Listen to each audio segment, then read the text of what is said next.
let's listen to Alonzo T. Jones. The true third angel's message. The third angel's message. What is it as to the beast and his image? What is the beast? What is the image of the beast?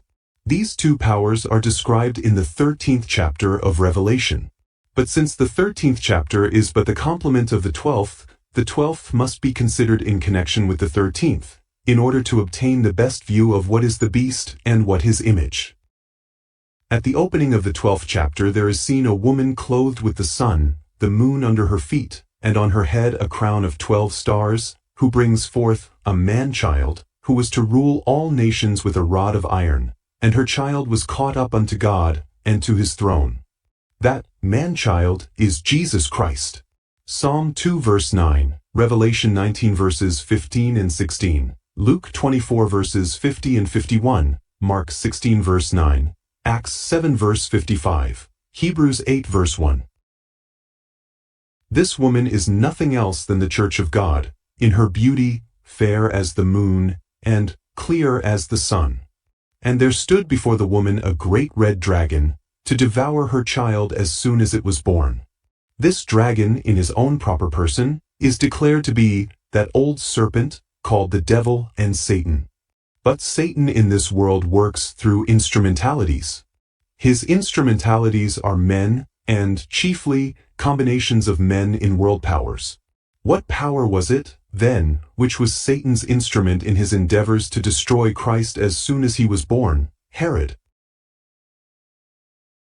But who was Herod? He was more than simply a person. He was king of the Jews and of Judea. And yet he was more than that, for he became king only by a decree of the Roman Senate, upon the special advocacy of Octavius Caesar and Mark Antony.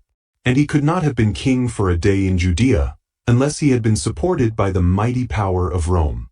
Thus Herod, in his place of power, was only the creature, the representative of the Roman power. Therefore the Roman power in the world was the instrumentality that Satan used in his endeavors to destroy Christ as soon as he was born. However, that attempt failed. Yet Satan never rested until he had, so far as possible and so far as himself and this world were concerned, destroyed the Lord Jesus, until he had crucified him upon the cross and had buried him out of the world, in a tomb sealed with the Roman seal. And it was by the Roman power that he did all this, through Pilate, the Roman governor.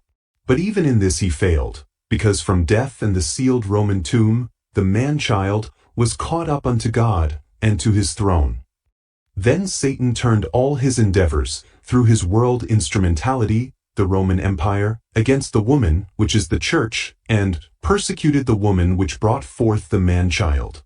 This he did while that Roman power continued. And all the while that power did continue, it was so identified with Satan, who is preeminently the dragon, and so entirely imbued with his spirit, that this power itself is called the dragon. Revelation 12 verses 3 and 4. But Rome in that phase, pagan Rome, fell. That power in that form passed away, and it was succeeded by that which, in the book of Revelation, is called the beast. Accordingly, it is written, And I stood upon the sand of the sea, and saw a beast rise up out of the sea, having 7 heads and 10 horns, and upon his horns 10 crowns, and upon his heads the name of blasphemy. And the beast which I saw was like unto a leopard, and his feet were as the feet of a bear, and his mouth as the mouth of a lion. And the dragon gave him his power, and his seat, and great authority. And I saw one of his heads as it were wounded to death, and his deadly wound was healed, and all the world wondered after the beast. And they worshipped the dragon which gave power unto the beast, and they worshipped the beast, saying, Who is like unto the beast? Who is able to make war with him? And there was given unto him a mouth speaking great things and blasphemies, and power was given unto him to continue 42 months. And he opened his mouth in blasphemy against God, to blaspheme his name, and his tabernacle, and them that dwell in heaven. And it was given unto him to make war with the saints, and to overcome them. And power was given him over all kindreds and tongues and nations. And all that dwell upon the earth shall worship him, whose names are not written in the book of life of the Lamb slain from the foundation of the world. Revelation 13 verses 1 to 8. Notice that the dragon gave to this beast, which is the beast, his power and his seat and great authority. Now it is true that the power of pagan Rome and the seat of pagan Rome, which was the city of Rome, and the authority of pagan Rome, passed over to this power, which succeeded pagan Rome. And more than this is true, it is true that the dragon preeminently is Satan, and in this it is true that Satan gave to the beast his power, and his seat, and great authority. Another passage in the book of Revelation, referring to Rome, speaks of it as where Satan's seat is. Revelation 2 verse 13. And thus the power, the seat, and the authority of the beast are all received from Satan, even as the beast received the power, and the seat, and the authority that had belonged to the phase of Rome that had passed away. And this new phase of Rome, in its worldwide power, Satan still used in his persecution of the woman. And to the woman were given 2 wings of a great eagle, that she might fly into the wilderness, into her place, where she is nourished for a time, and times, and half a time, from the face of the serpent. Revelation 12 verse 14. And the beast, the great world instrument of that old serpent that is the devil and Satan, made war with the saints, and overcame them, and power was given him over all kindreds and tongues and nations. And this power was given him to continue 42 months, a time and times and half a time, 1,260 days. Revelation 13 verse 7, Revelation 12 verses 6 and 14.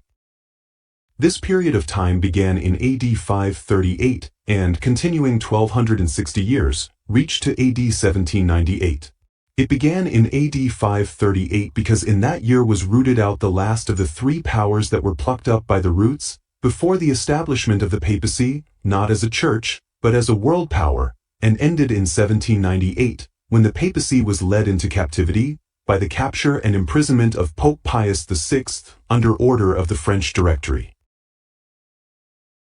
Then comes in the rise and the description of the image of the beast, as it is written, And I beheld another beast coming up out of the earth, and he had 2 horns like a lamb, and he spake as a dragon.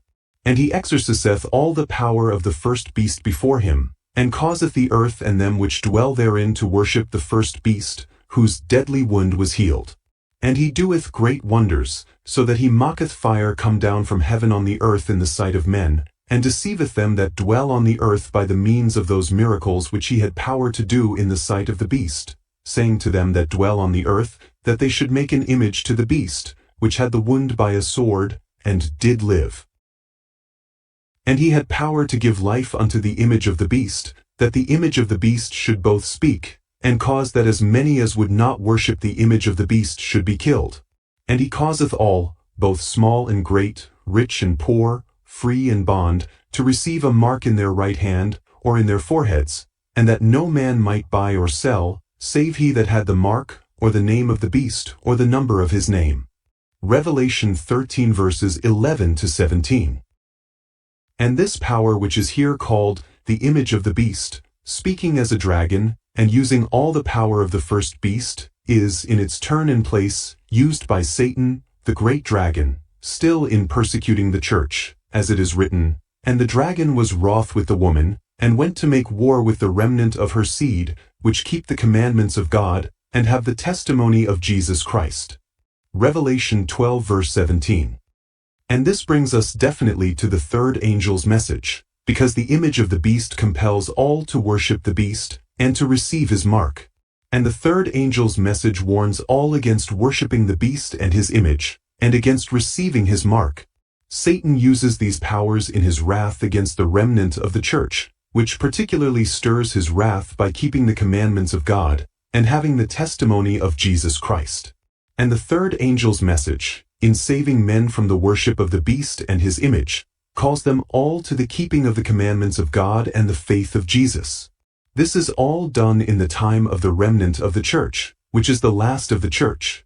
And the 3rd angel's message closes with the coming of the Lord, and the victory over the beast and his image by those who have received the 3rd angel's message. Now, from the description given in the word, anyone can see that the beast is the papacy, and in the nature of things, the image of the beast is the image of the papacy. What, then, in a word, is the papacy. It is a union of the church and the state, with the church supreme, and using the power of the state for her despotic and persecuting purposes. And the beast was formed by the union of the fallen church with the mighty world power of Rome. In the nature of things, therefore, the image of the beast would be another great and notable instance of the fallen church uniting with a mighty world power, and using that power of the state in the likeness of the papacy. Where, then, in the world must the image of the beast be found? Notice that the image of the beast must be made, for it was said to them that dwell on the earth that they should make an image to the beast. And the only place where such a thing could be made would have to be in a nation where, at first, there was no such thing. And since the beast is the union of church and state, and the image of the beast must be made in a nation where, to begin with, there was no such thing, it is perfectly plain that the image of the beast must be made, in a nation where, to begin with, there was no union of church and state. And this order of things out of which comes the image of the beast was seen coming up at the end of the 1260 years, at the time when the beast was led into captivity. Where, then, in 1798, could there be found on the earth any nation coming up, in which there was no union of church and state? Indeed, where at any time in the history of the world in the Christian era has there been a nation planted, in which there was no union of church and state? In the United States, and in this alone, of all places on the earth. In 1789 this nation was fully formed and established, in order, under its constitution. On March 4, 1797, ended the second administration of the nation's first president, and occurred the inauguration of its second president.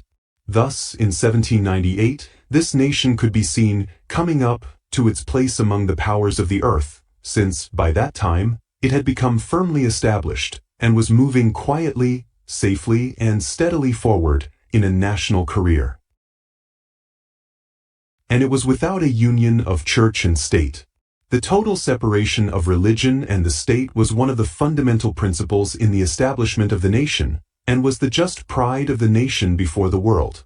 And this was the only nation on the earth at that time, or in all history since the book of Revelation was written, that did so begin, and that had no union of church and state. Accordingly, this nation is the place, and the only one in the world, where it could be properly be said to them that dwell on the earth, that they should make a union of church and state, an image of the beast. Consequently, in the United States, in connection with this power as a nation, is the place where the image of the beast must be found. This is so certain that in no other nation are the specifications of this scripture met at all, while in this nation they are fully met. For though this cannot be further dwelt upon just now, it is the truth, as will abundantly appear, that the image of the beast is already nearly full formed in this nation.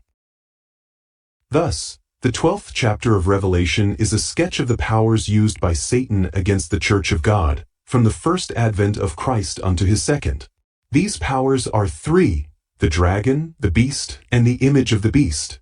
And these three are pagan Rome, papal Rome, and American Rome.